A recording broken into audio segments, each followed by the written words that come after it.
सनातन धर्म को अपना जीवन समर्पित करने वाले नागा सन्यासी महाकुंभ में लोगों के आकर्षण का केंद्र हैं। नागा साधु शिव की सेना के सैनिक और सनातन धर्म के ध्वजवाहक कहे जाते हैं। नागा साधु बनना बेहद ही कठिन चुनौती है। कुंभ में नए नागा साधुओं को दीक्षा दी जाती है। महाकुंभ में ये दीक्षा मिलना और भी विशेष हो जाता है।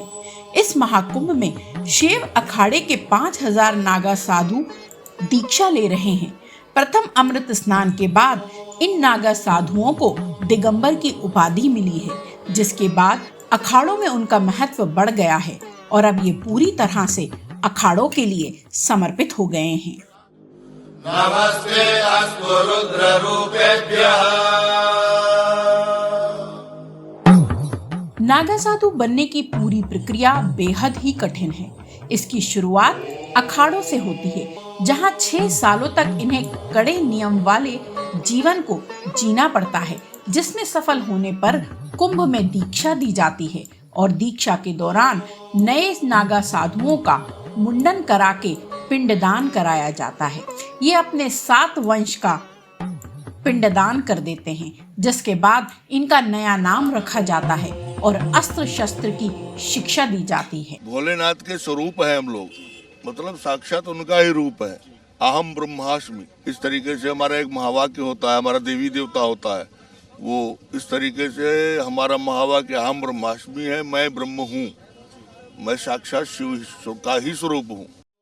नागा बनने वालों को आजीवन ब्रह्मचर्य का पालन करना होता है। इस महाकुंभ में भी मकर संक्रांति स्नान करने से पहले अखाड़ों की धर्म ध्वजा के नीचे टांग तोड़ की रस्म पूरी की गई, जिसके बाद नागा साधु प्रथम स्नान करने गए। नागा सन्यासी बनने के बाद व्यक्ति को 6 वर्ष तक परीक्षा देनी पड़ती है। उन्हें अखाड़े में कड़े अनुशासन में रखा जाता है।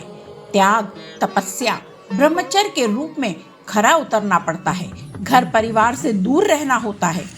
इस दौरान अगर उन्हें घर परिवार की याद आती है तो वापस भेज दिया जाता है।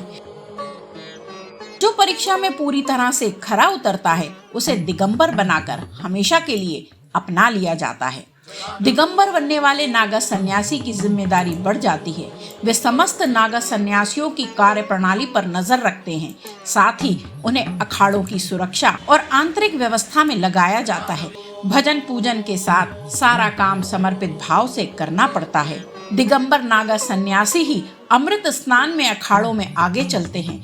आराध्य की पालकी व्यवस्थित रहे, शस्त्र का अपमान न होने पाए, उस पर नजर रखते हैं। साथ ही आचार्य महामंडलेश्वर और महामंडलेश्वर की सुरक्षा की जिम्मेदारी संभालते हैं।